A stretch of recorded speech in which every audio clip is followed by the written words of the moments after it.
Bismillahirrahmanirrahim. Assalamualaikum. Apa khabar? Salam ceria kepada semua ahli Kelab Olahraga SK Kekusan Lekir. Jadi hari ini hari Rabu 4 Ogos 2021 dan kita berjumpa lagi untuk aktiviti kita hari ini, iaitu aktiviti core kurikulum atas talian. Kita masih lagi bersiaran secara atas talian ya. Okey, jadi untuk minggu ini kita akan sambung tentang asas olahraga. Jadi apa yang kita akan lakukan hari ini adalah larian pecut. Untuk topik ini cikgu akan bahagikan kepada dua bahagian lah. Bahagian satu hari ini, bahagian dua tu mungkin insya-Allah minggu depan. Jadi untuk hari ini kita cuma bincangkan secara asas saja tentang larian pecut. Minggu depan baru kita pergi detail secara terperinci setiap fasa-fasa yang ada dalam larian pecut. Okay, alright, let's go.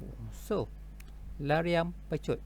Larian pecut ini merupakan acara olahraga jarak dekat yang memerlukan tenaga tinggi seperti tenaga anaerobik untuk membuat larian sepantas mungkin.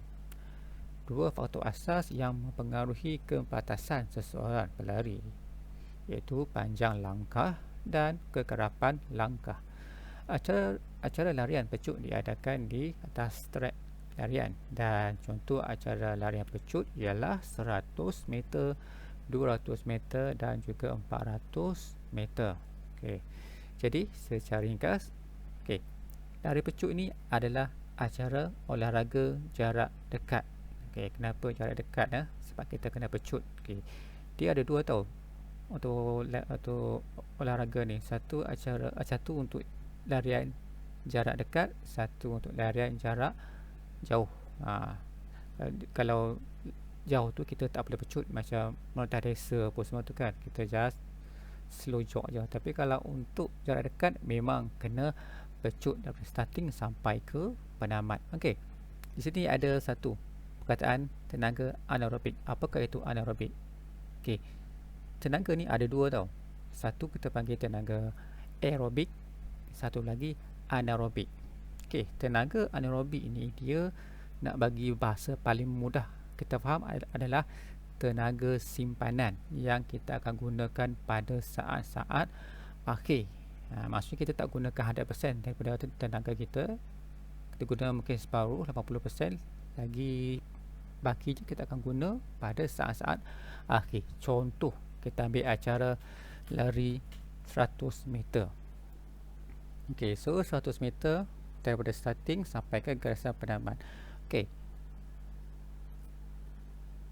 Katalah si Ali ni dia nak berlari 100 meter. Jadi Ali tu daripada starting point, daripada tempat permulaan tu sampailah jarak 80 meter yang pertama tu. Bila dia pecut, dia hanya akan menggunakan 80% daripada tenaga yang dia ada. Dia tak guna 100%. Dia tak all out. Dia just 80% tu dia pecut. Pecut dan sampai 80 meter dan baki lagi tinggal 20 meter. Masa itulah dia akan gunakan lagi 20% tenaga dia tu untuk memecut ke garisan penamat. Maksudnya dia tak guna 100%. Sampai 80 dia target 80%. Aku akan guna lagi baki 20%. So dia akan terus pecut sampai ke garisan penamat. Kalau pelajar tengok banyak atlet olahraga yang macam Olimpik ke, ini antara kaedah yang mereka guna. Sebab itulah kita rasa pelik. Contoh 400 meter dia lari satu pusingan, nampak macam dah letih. Tiba-tiba sampai 20 meter yang terakhir, tiba-tiba dia makin laju. Maksudnya dia dah simpan tenaga mungkin dalam 10 ke 20% tu untuk digunakan untuk memecut pada saat-saat akhir. Itulah tenaga anaerobik. Tenaga simpanan yang kita gunakan untuk digunakan pada saat-saat akhir untuk acara larian pecut. Dia berbeza dengan acara jarak jauh macam 1000 meter ke 1500 meter ataupun merendah desa ke. Kita tak pecut. Kita starting tu kita relax dulu. Sebab melibatkan jarak yang jauh. Kalau pecut ni dekat, so wajib kita kena pandai kontrol kita punya tenaga. Jangan guna 100%, nanti cepat Tak sampai separuh dah letih. Okay, jadi anaerobik. Okey, panjang langkah, kekerapan langkah pun faktor yang mempengaruhi kepatasan. Ialah panjang langkah tu kalau kaki kita ni panjang, maksudnya peluang kita nak menang tu tinggi lah kan. Kekerapan ni maksudnya bilangan kaki yang berlari tu, bilangan kaki yang melangkah tu. Walaupun kalau kita ni tubuh kita rendah, tak semestinya kita tak laju. Mungkin sebab kita punya kekerapan langkah tu lebih tinggi berbanding dengan orang yang kaki panjang. Okay, so itu secara ringkas. Jadi terdapat 3 fasa utama dalam lari pecut, iaitu fasa permulaan, fasa larian dan juga fasa penamat. Ini 3 fasa utama. Sebab itulah cikgu tak terangkan sekarang, sebab cikgu akan terangkan minggu depan. Sebab setiap fasa tu ada lagi dia punya pecahan dia. Fasa permulaan dia ada gaya peluru apa semua, fasa larian, fasa apa semua kan? Semua ada dia punya bahagian. Jadi kita akan terangkan semua ni pada minggu hadapan, insya-Allah lah, kalau cikgu ingat. Okey. Jadi kita bertengok gambar rajah ini. Ini adalah gambar rajah trek larian untuk acara balapan.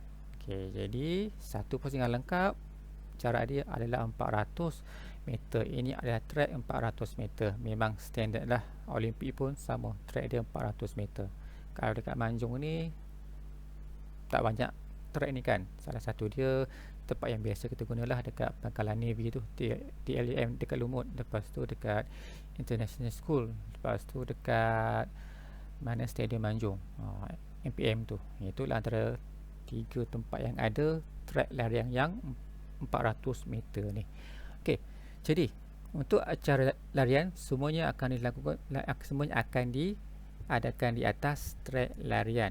Okey, jadi kita nak tengok di manakah tempat permulaan untuk 3 acara utama, iaitu 100, 200 dan 400 meter. Okey, ini merupakan tempat permulaan untuk acara 100 meter. Okey, dia lurus saja.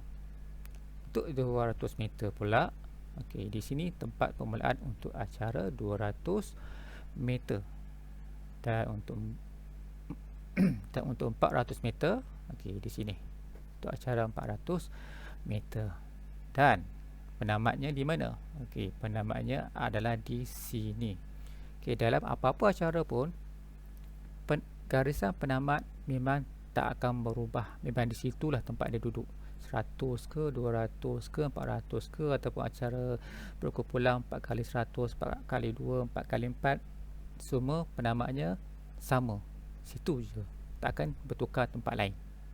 Jadi penamat. Jadi okey, untuk 100 meter, okey, 100 meter ni maksudnya pelari akan lari secara lurus sampailah ke garisan penamat. Okey, untuk 200 meter pula, okey, dia punya tempat permulaan tu agak sengit. Kenapa sengit? Sebab dia ada kaitan dengan jarak lah. Sebab ukuran dia bermula dari sini, dan kira sini sampai sini 100 meter. Kalau buat kat sini tak adil lah, lebih lah pula.